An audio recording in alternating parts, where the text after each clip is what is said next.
Hi, this is Christine from LaGrange, Kentucky. I like to wait to fold my laundry until Tuesday mornings when the Scandal Water podcast drops. I hope you enjoy the show. Welcome to Scandal Water, where the tea is hot and the conversation lively. Your hosts, Candy and Ashley, will discuss a peculiar story somehow related to the entertainment industry. This podcast might not change the world, but it just might satisfy your thirst for an intriguing tale. Oh, it's that time of day. Tune in and hear what the ladies say. It's time to bend your ear when the silver screen appears. Stories about the stage and screen and everything in between. So come on and join the fun. The curtain opens in 3, 2, 1. Stories in Scandal Water, it's where you need to be. Stories in Scandal Water, let's pour you a cup of tea. Good morning, Ashley. Good morning, Candy. We are here to talk about a movie I just love. I know you do. This is your turn to wax poetic. Yes, I love this one. The Proposal. Yes. It's our final choice. I know, for I'm sad it's over. I know, this has been a good month, but our theme this month, Love is in the Air. The Proposal is our final rom-com that we are going to be highlighting. Why did I choose The Proposal? Goodness, this is a movie that I have watched numerous times. A lot of times what I've noticed is I think when I was younger, there were a lot of movies that I would rewatch, but I don't do it as much. Yeah, there's not as much time. No, you're too busy. And so it's almost rare that I rewatch movies now unless it's for some specific purpose. This is one that I have seen several times. Really? And I still laugh. That's funny. And I still cry at certain points. I do. Oh, goodness. I really like this movie. Good. I mean, obviously it's not a perfect movie, but I really like it. And what's interesting is apparently I am not the only one, because when I started researching, I came across a Screen Rant article that was published within the past week, and it said that The Proposal was on Netflix's top 10 list for the week of January 8th through the 14th. Just this past, mid-January, Yeah. right? So they had a little quote that says, "The romantic comedy occupies the number 4 spot on the list, clocking an impressive 8.8 million hours viewed and 4.9 million views in total. The Proposal is beaten out of the top 3 by The Equalizer 3, Transporter 2, and Lift." Well, that's Now, a lot of action movies. Yes. The dudes are watching TV. But it's interesting because Ashley and I actually just kind of off mic talked about this, and what we realized is how quickly things change because Netflix has now removed The Proposal Right. from their offerings. Right. It's on other streaming services. But Yes, but how quickly it is for us. You and I are recording, what is today, the 23rd of January? So we're a month. You guys will be hearing it at the end of February, but for us, it's the end. And this was just number 4, and you guys took it off Netflix? What's going on? Doesn't make sense. Might be back on by the time this airs. Check it out. See, if not, I saw it on Amazon Prime. And it's on lots of other streaming Yeah. services as well. But the point is, even all these years later, because it came out in 2009, so we are talking 15 years. 15 years. It's still a movie that people enjoy.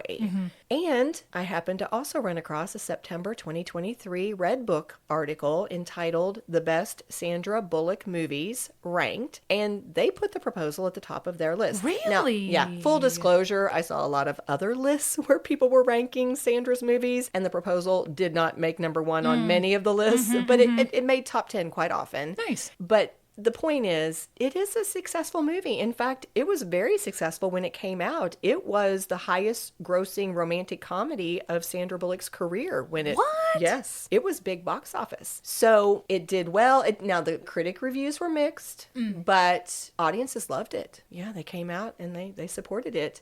It was made on a budget of $40 million, but the movie ultimately grossed over $317 million worldwide. And in fact, that same Screen Rant article commented, quote, "It ranked as one of the best forming romantic comedies, bringing back significant interest in the genre, partially thanks to Bullock's performance." I am flummoxed. That is amazing because she'd done so many other, and this is the one. I mean, not to say anything bad about it, but just like her cutesy little While You Were Sleeping and that kind of No. stuff. It said it was her highest grossing romantic comedy at that time. Okay. It didn't say it was her highest grossing altogether. Okay. So I'm not sure if it was her number one movie. Gotcha. That's a distinction we might have to check into. Regardless, Yeah. it did really well. Yeah, that's the point. Let's give a little bit of background, and then we can start talking about the movie itself. The proposal was directed by Anne Fletcher, who had just come off of directing 27 Dresses at the time she made this movie. Okay. It was rated PG-13. Definitely. And yes. Definitely. There was the one scene I was like, no. Very uncomfortable. Yes, I was very uncomfortable. I was averting my eyes. Oh gosh. Oh, that was an interesting one for them to film too. They talked about that. But a summary from IMDb says, for 3 years, Andrew Paxton has worked as the assistant to Margaret Tate, hard-driving editor at a New York publisher. When Margaret, a Canadian, faces deportation for an expired visa, she hatches a scheme to marry Andrew, and he agrees if she will promise him a promotion. A skeptical INS agent vows to test the couple about each other the next Monday. Andrew had plans to fly home that weekend for his grandma's 90th, so Margaret goes with him to Sitka, Alaska, where Mom, Dad, and Grandma await. Family dynamics take over, tensions between Andrew and his dad, an ex-girlfriend, Andrew's dislike of Margaret, and Margaret's past color the next few days, with the INS ready to charge Andrew with fraud. Right. Yeah. That's a good setup. They definitely had some high stakes. Uh-huh. Yeah. Although Brian and I watched it together and we were like, how long is this weekend? Because it seemed like there was a lot of nights and days and like, It just shouldn't kept on going. When is this? When is Monday? So yeah, that was funny. Well, in terms of casting, Sandra Bullock was the person who played Margaret Tate. Julia Roberts was their first choice, but she reportedly refused to take a pay cut, and that's when Sandra stepped into the role. And I personally think Sandra Bullock was amazing in it. I do too. Are you a Sandra Bullock fan? I am. I think that my speaking voice kind of resembles hers. Not like when I've heard it on film, at least it kind of sounds like her intonations. And one thing that I really, really, really like that she can do is she can do physical comedy without making it look ridiculous. Yeah. It can look like it's a part of a character. She's also really good at eye acting, where you can tell how she's feeling with her eyes. 100%. Yeah. That was a note I had made when I was taking my notes while watching. She's excellent at that. I have always liked her. I think I've always liked her because it seems to me, you can jump in here and tell me if I'm missing something, but it seems to me that she always takes likable character roles. I have a hard time thinking her. She wasn't likable as Margaret. This one. She ultimately redeems herself. Well, sure, but not starting off. Yeah. And that was a change. But when I think about it, by the time the movie ends, you do love her, I think. Yeah. I think, and I have a hard time thinking of a movie where she's not a likable character, even if she starts out like in Miss Congeniality. She starts out gruff and rough there, but you again adore her. By the end. Yes. So she always plays likable characters. And I don't know, maybe she's hiding things really well, but all the press I've ever heard on her was that she was a very, very down-to-earth, likable person in real life too. And I appreciate that.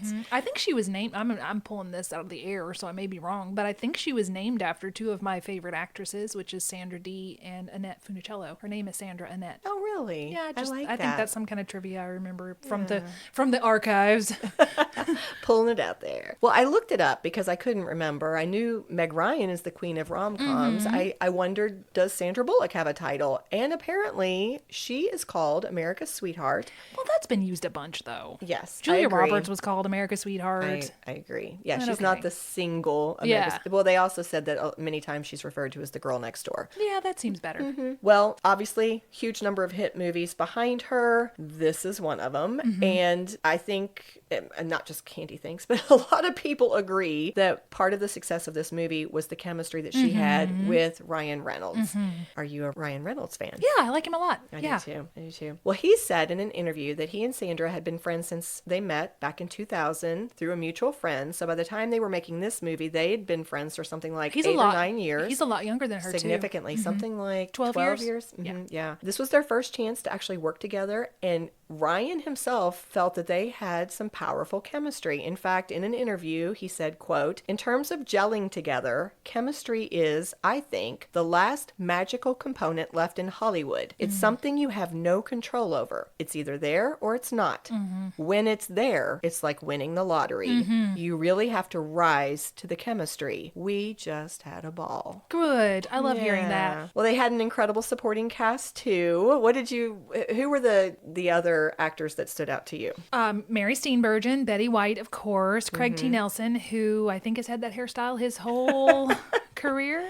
It works for him. Nothing negative about it, but it's just like, I think he's had that hair forever. Mr. Incredible, you may know him as that. But yeah, I thought, I will say that we could talk about it later, but his family made me think that there's something wrong with me when I was watching this, because the blatant invasion of privacy, the no boundaries in this family, I was like, Margaret, this may be red flags. I know you're feeling real lonely and you're like, oh, your family. I'm like, girl, you need to set some boundaries up because this family is too much. There was that one point where they kidnap Margaret and they take her out for Girls' Day and blah, blah. I looked at Brian, I was like, this is my nightmare. I swear, this is my nightmare. If these people did this to me, I would just be like, get me on the plane. I don't want this. The bet is off, whatever. Get me out of here. Yeah. Yes. I'm just super, I guess, private or whatever. She thought this family was amazing. I was like, get me away from this family. Yeah. But they're delightful people, I'm sure. Yes. Well, you nailed it, but like just to kind of flesh out a little bit more, Betty White, everybody acknowledges as the scene stealer in this movie. She was amazing playing Andrew's grandma, Annie. Her most famous scene, everybody knows, is when they are chanting around the fire and singing the song. According to IMDb trivia, though, Betty almost passed on the role because filming would mean having to spend 10 weeks away from her golden retriever. Why not let her take her golden retriever? I don't know. She's Betty White. Let her have what she wants. Whatever Betty wants. Give it to her. Betty could have it. Yeah. Right. But either she did take her dog with her or she made the sacrifice because obviously we were lucky to have her in the film. Mary Steenburgen was the supportive mom to Andrew. Craig T. Nelson played the dad who was in conflict with Andrew. He wanted Andrew to take over the company and so the family business. So there was a lot of tension between them, which was a plot point. Malin Ackerman played Gertrude, who I thought was so incredibly sweet and likable as his ex. She was. And I was really glad that they chose the route of her not being a rival, that she was just she was an imagined rival where Margaret's thinking, oh, I'm taking him away from all of this and this could be his life. But they had made their decision and they were just fine with it. And there was no romantic rivalry. It was just all in Margaret's head, really. Although I definitely got the impression that Gertrude would have taken Andrew back if he were willing to live there. She just didn't want to go to New York. She didn't want that life. Yeah, she was more of a homebody. Yes, she wanted to be. And so had he decided to take over the family business, I had a feeling she would maybe open that door again. Absolutely. Okay, I thought the other scene stealer was Oscar Nunez, who played Ramon. Except for that one scene. I was, if I had been Sandra Bullock in that scene, I would have died. I would have just died. I cried laughing the first time I saw that. I was mortified for him. So inappropriate? Yes. But wasn't it? It was funny. No, it wasn't funny to you. No, well, I mean, you had to like avert your eyes. I had to avert my eyes. I just couldn't. I was physically. It was so uncomfortable. Yes, it was so uncomfortable. And I was just thinking of the filming of it. Like I just can't get past the filming of this. Right. I agree with you. It was so unbelievably uncomfortable, but it made me laugh. It was so awkward that I laughed through it. I'm very happy. But he was hysterical. And at the time he was filming this, you guys, he was still working his regular gig on The Office. That show did not end until 2013. And it's so different than his character on The Office. Well, and he was the jack of all trades. I mean, that was so funny the way he just kept appearing all around the town. It was just, to me, I thought he was hysterical. And he obviously had a thing for Margaret. Oh, clearly. It's been out for a little bit, but I recently also watched The Lost City. I think that's what it's called, with Channing Tatum and Sandra Bullock. And that was supposed to have been a reunion of her and Ryan, because Oscar's in it as well, but I forget why it didn't work out. But this is just a little sidebar. That is a very funny movie. You guys should watch that movie. But I agree that Channing was a better choice because Ryan is so sarcastic and the character in this is very sweet. Right. And I think they got the right guy. So that's my little sidebar. That's also a fun film, but it was supposed to have been sort of a reunion of the cast, but it didn't work out. Yeah, I like that movie too. That's good. Well, as we've said, the movie had the mixed reviews when it came out, but it was a big hit and ultimately made a lot of money. This was your first time seeing the movie, correct? Second. I think I saw it back when it came out, but I had not seen it in a really long time. So it was my second viewing, but probably only my second viewing. Okay. And you said you watched it with Brian. Was it his first time seeing it? I or think second? so, yes. Okay. Mhm. So He really enjoyed it. So before we start analyzing, you said he really enjoyed it. What was your take on it? You seem a little hesitant. I did enjoy it, but the family bothered me. That was, like I said, but I think it's totally me. It was just a me thing where I couldn't get past like how I went some self-reflection, like what is wrong with me that this family startles me, how like all-encompassing they are. I'm like, get away, get away, get away. But I enjoyed the performances. I thought it was cute. I liked their relationship together. So all of it was good, except that whole family element just weirded me out. That actually It kind of turned Yeah. you off a little bit. A little bit to the family, yeah. You know, it's funny. I mean, obviously, I feel like that's part of a comedy, especially one that relies on a lot of physicality and kind of leans into being a bit over the top, is that they do, you know, that's part of the humor is going to some extremes. But I actually was thinking that may be something that they were leaning into, the whole theme of family. Yeah. And in my mind, the reason why they did that was because they developed this whole thing about Sandra, her character, Margaret, having no family. Yes. She had lost her parents and she had no one she was close to. She had the tattoo that she wouldn't reveal. I loved that when she talked about why she got it, and I thought that was a beautiful scene. Oh, and I really was. also thought that the acting in the scene where she's trying on the bridal dress and the scene between her and Betty that is a little more serious was beautifully done. And you could see that it was really, the implications of what she was doing was really hitting her in that scene. Some great acting, yes. But to go on with that idea, I think in terms of family, we've established that Margaret has none. Yeah. And even though we don't know why, as it's unfolding, I think we start to infer that that's part of why she has been so cold and so bitter and who she is. Yes. Then you have her contrasted against Andrew, whose family is too much. Well, but hang on. He has this wonderful, beautiful, supportive family, but because of her and because she's basically held him hostage to that job, he says he hasn't been able to see them in something like 3 years. Yeah. So that has put the mother in this desperately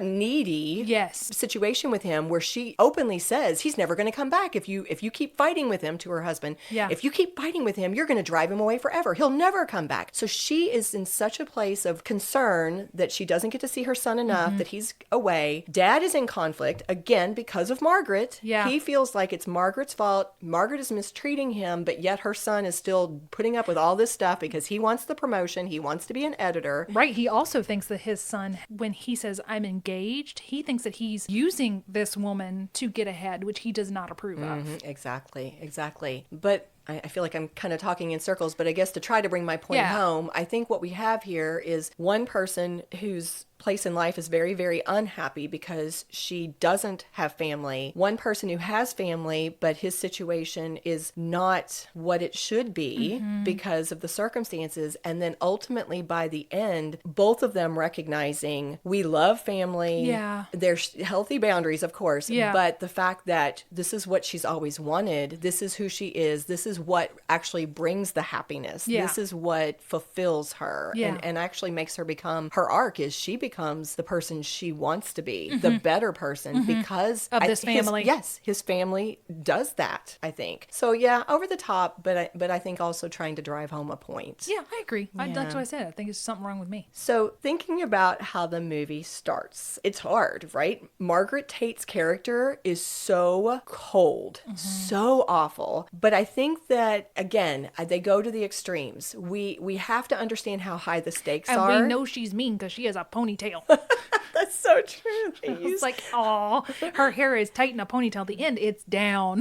They I know, symbolic things. Yes. Symbolic things. Her clothing loosens up too. Yes. It's all the tight outfits and the high heels. Those heels, I was like, girl. Oh, how did you even walk in those, right? I mean, I was thinking the same thing. But what they wanted us to see, I think, is they were trying to very clearly establish the identities of these two people in their workplace. She's the one that they're sending notes around the office. The witch is coming. It's here. Old tech. Did you know 2009 and all that old tech? She said a little site called YouTube, I think. Like, girl. That's so funny. Yes. And then the stakes for him is you can tell how much he cares, that he's willing to like drink the drink, that her coffee, just in case he would ever spills it, and bribes that other man, gives him his tickets to trade the shirts because he's got a spill on his. You just see how high the stakes are and how much it means, how much under her control he is. Yeah. And how fast that changes. Yes. Boy, he's just like throws it all off. Like, oh, the tide has turned, sister, and now you're going to do what I want. As soon as they get to, I think, well, okay, I guess it was actually before then when he's got her over the barrel and he says, I'm not going to do this unless I get the promotion. Yeah. But when they get to Alaska, all bets are off. I mean, he is in control of everything. She's going to carry her own suitcase. It's a little like Overboard. Do you remember that? Goldie Hawn and Kurt Russell, where he was treating her terribly. Yes, 100%. But it was funny to me that in the midst of it, even though she has so much control and power over his future, over his career, over his life, because he straight up says, because of you, I never get to see my family. Yeah. He still is able, I think it was part of his character development, that even in that situation, he still is able to talk back to her and get away with it. Yeah. He is able to speak his truth in certain ways and still stay within the boundaries. For example, I wrote this down. I thought they had such a great banter where they would go back and forth. She said, is that your family? Yes. Did they tell you to quit every single day? Yes. Only every day. So even when he's trapped, he's firing back. Yeah. And that, I think that's part of what makes him so likable from the very beginning, because otherwise you're like, why are you doing this? Why are you letting somebody do this to you or stay in this situation? But you understand how desperately he wants to be a writer, to be an editor. Speaking of a writer-editor, I have a question for you who've seen it. You've seen it more often than me. Is the manuscript that he wanted to be published someone else's, where he says, you need to read this and we need to publish it, and at the end she leaves a note and says, you're right, you have a good eye, I'll make sure this is published? Or is it his manuscript? I was a little unclear. Oh my goodness. I'm going to question myself. I've always thought it was his. That it was his. Somebody let us know, because I was just unclear. I thought sort of that it was his, but then when she said, you have a really good eye, you're right, this is a good manuscript. Why would he have a good eye if it wasn't? If it was his own. If it was his own. Right. You That's have a really you good have point. a good talent. Right. You know, just the way she phrased it. Well, you may be right. I may have misread this the entire time that I've seen this movie. I definitely know he wants to be the editor, and so that would be very important for him to have the But good he eye. does ask her, have you looked at my manuscript?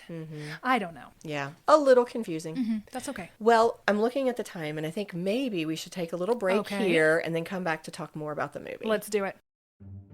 Where do you sip your Scandal water? Do you catch up on the tea while folding your laundry? Sitting at your work desk? Working out at the gym? With the new year, we are also ringing in a few fun changes at Scandal Water, and one of them is including more listeners' voices in our episodes. So send in your shout out telling us your first name, your hometown, and where you are or what you're doing when you listen to Scandal Water, and you just might hear a voice you recognize starting one of our upcoming 2024 episodes. Email your audio clip to ScandalWaterPodcast@gmail.com. The voice memo app on your phone will work just fine. Cheers! And we are back. So as always, you and I both took notes. What's one of your notes that you would like to share with us? Well, I always like watching the opening credits, because I know that there's tech people, or they're thankless jobs, I guess. And I enjoyed the opening credits. I thought it was a really good setup. I thought it was creative use of text. So if the person who did that ever listens, good job to you. So I just want to say that. I enjoyed the text, and I love it. I know if I like the opening credits, I'm usually going to like the film. Oh, it's just something that's interesting. I thought that Ryan looked so young. He did look young. He was a baby. Yeah. And his natural sarcasm was much lower. You know, he really seems to have developed that sarcasm as he's aged through film, and this was just a little hint of what was to come. But I thought it was a perfect blend. And I actually liked it being softer because I wanted him to be on the edge. I wanted him to be likable and sweet, but also with a little bit of that sharpness to him to where he could give it back to her. Yeah, Brian thought he was perfectly cast in this. I thought he was so good. Well, and that leads me to follow up on something that we've already said. I felt like they were both perfectly cast. You've mentioned already that they were really good with expressions, that Sandra was really good with her facial acting, and we talked about the physicality. I want to follow up on that because this, I thought, was a very demanding movie in that respect. These are two people who so much of the acting would happen with just an expression. Yeah. Like there, for example, there's that moment when she has gotten the idea to say we're engaged, and he is standing beside her in front of these bosses, and his face is showing this one. He is like shaking his head no, just slightly at the same time that you can tell he's like, what is happening? Yes. What is happening? And he's all the wheels The are gears. turning. Yes, what am I going to do? What am I going to do? And then the physicality. I mean, it is over the top. You know, we have Sandra Bullock running around holding a dog up into the air. We should probably pause the nude scene. Wow. I mean, talk about how demanding that had to be. Another point that I would be like, wrong. I'm not the person for this film, apparently. Sorry. Well, you talked about Sandra Bullock. I can't remember exactly how you phrased it, but there was a quote from her where she said she would never do nudity like this, partial nudity like this, unless it was supposed to be funny. Right. She said, I'm never going to try to do anything like this if it's supposed to be sexy. Right. But if it's supposed to be funny, Then she can do it. then I can go for it. That's what they did. Both of them talked about behind the scenes how incredibly choreographed and awkward, but the fact that they were friends and there was coverings, strategic coverings and different things. And her body was beautiful. That's why I'm like, well, I wouldn't get hired for this because she was so fit. Yeah, They both very, were. very, very Yes. fit. But again, kudos to both of them for facial acting and their physical acting because Where she would grab at him and he would like get out of the way. Yeah, it was very, and I think she's also so good at being vulnerable. You know, she has this icy exterior, but then once she starts to quote unquote thaw out, you just really see that the ice was there to protect her. Yes. And I loved it that they did it through a lot of times their pillow talk. I think that's such a, I don't know, it's not a common thing to see in a lot of movies, but it was so well done that they're separated and yet in the darkness, in that room, she's on the bed, he's on the floor, and that's when she tells him. Because she couldn't see him. I think part of it was that she just couldn't see him, so she felt, it was like just saying it out into the air. Safer. Although I would have at least let him sleep on the couch at the end of the bed. I mean, it was a huge, beautiful room. Yes. Come on, guys. Well, and you know what? That reminds me, if you don't mind, this I think follows up on that. Because it was the device. They used the device, or whatever you want to call it, that idea of having to get to know each other in order to be able to answer those questions. Which is also in the movie Green Card. Oh, I haven't seen that. They had to, that's what they had to do. They had to learn all about each other. Well, and I love that. I thought it was, first of all, it was fun, and it was also funny. They used it to do some very funny scenes, especially when they came back to at the end. I thought that was delightful. Yes. But it was a great way for us to get to know them. It was a great way for them to bond, and that's what led to that vulnerability where she opened up and told him about, I mean, to me, that was such a big moment when she tells him about the tattoo, and then she also says, when I fired that guy that day, I went in there and cried. I went into the bathroom and I cried, and I was like, we can like her. She is a good person underneath. There's something there. Gosh, what point was it in the film where I thought, I bet she went into the bathroom and cried again? Is it after the family comes in? It's right before she gets on the bike and ends up with Betty down at the campfire. But something happens and she says, I gotta go. And she goes into the bathroom. And I thought, I bet she went in there to cry. Yeah. I like the way you phrased it. You can literally see her thawing. And she's good at showing that. And we go right with her, or at least I did. So the next note that I have is another old tech alert where they go to the dial-up cafe in Sitka in 2009, and she has to use dimes to access the internet. But was that supposed to be funny even in 2009? I the think fact so. that that they were so outdated because her cell phone had just been stolen. Right, and she's right. in constant contact with her editor Wasn't job. it? Yeah. Yes. And I also thought it was a way for her to be away from him, to see through the window of him talking to Gertrude and to see. And even Brian was like, do you think that does she feel jealous, or what do you think she's feeling in that moment? I said, I think she's feeling that I'm keeping him from this life. I think she's Guilt. feeling guilt more than Yes. jealousy. Because she really liked Gertrude. She said she's a sweet girl. I didn't feel any jealousy. I felt like she's thinking, this is the life you should have, and it's my fault that you don't. Yeah, I think we're starting to see for the first time, she'd built the wall around herself after she lost her parents. And for the first time, she's starting to think about him, like somebody other As than a person. herself. And she's thinking about his happiness and him as a person and not just herself and what she wants. Right. Said this before, but in the scene with the necklace, I thought that Betty is such a good serious actress. She's funny and she's quirky, but when she does the serious stuff, it's good too. Now, I thought the scene and the argument on the boat was peak acting from the both of them. I thought it was just, she gets on the boat, she's running away, because that's the way she faces stuff, is she runs away. She runs to the bathroom. We've seen her run from her problems. She gets on, she has to take off. And for them to be yelling at each other, and when she falls in the water, we've already set up, she can't swim. Right. And he comes and saves her and pulls her out of the water. And I think that is the real turning point of their relationship, where they start to really see each other. Yeah, that was a good scene. You know, just a little side note, it was cute. I watched this with Kennedy, and I was like, I'm analyzing this for the podcast. And so she was kind of going Jumping a little on it too. deeper than she normally would. And so when it had first started out, and the very first scene that we saw at the beginning of the movie was Margaret. Well, you thought she was outside. You saw a screen, and it looks like you're going through the woods on a bicycle. On the Peloton kind of thing. And then you realize she's on a Peloton, and not only is she on it, she's not even looking at the screen. She's not enjoying the scenery at all, because she's reading a book and she's marking it up. And you go immediately, you're labeling her workaholic. Yeah.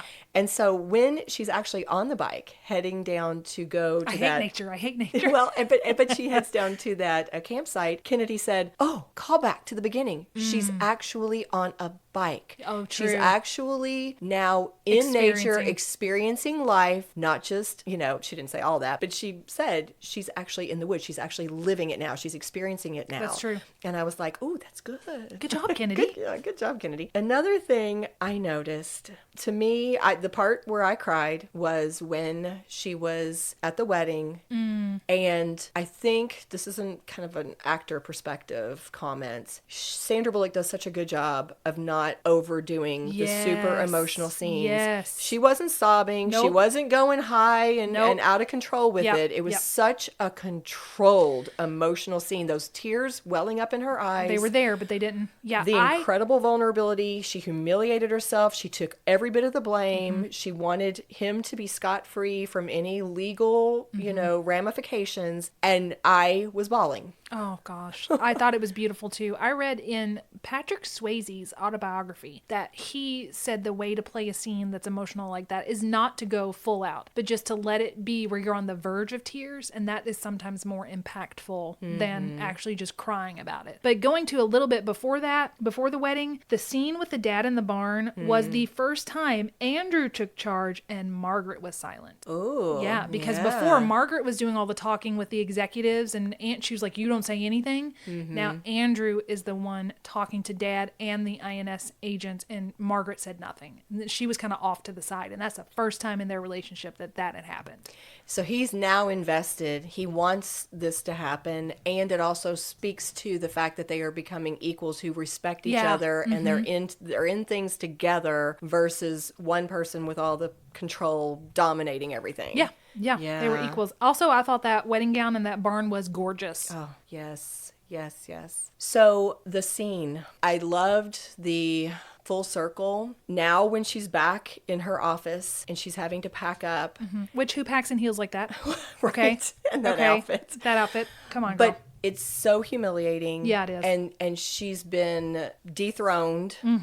And everybody, because they still think of her as this awful, awful person, but we now know her as somebody who has done something selfless, who has changed, who has gone through a full arc. As Mom and Grandma say, the only reason she left is because she loves him. If she didn't love him, she would have gone through with the farce. 100%. And so that scene where everybody is watching her humiliation, watching her get knocked off her pedestal, and she's just having to kind of suck it up. It was heartbreaking. And I think that's what makes it, I mean, this is where the romantic romantic part comes in. It's a little fairy tale-ish, but if you're going for true over-the-top love romance, there is nothing more satisfying than Andrew coming in and in front of everybody, publicly accepting and validating her as somebody who is worthy to be loved, because that's what she always thought she wasn't. Yes. She was not worthy to be loved. Yes. And he comes in and he, in front of everybody, he shows them, no, she is, and I love her.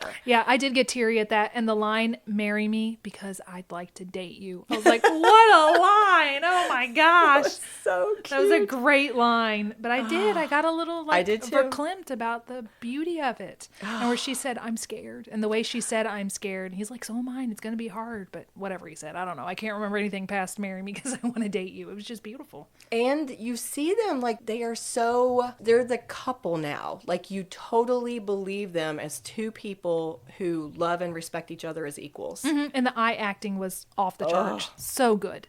Although I do want to say one little shout out to a previous subject. The INS agent on the plane back home, he says, I'm like Elliot Ness. I always get my man. And I was like, previous subject. Woo! Yay. Shout out to him. Well, and then when they ended with the questions again. I know, it was so silly. So funny. So funny. I mean, like those little things like that are just wonderful touches because it was hysterical. You know, when he said, well, you got one right. Or something to that effect. Who are you marrying? And she got the name right. He's like, you got one right. So good. Whew. All right. Well, thank you for talking to me about The Proposal. You are welcome. I really do like this movie.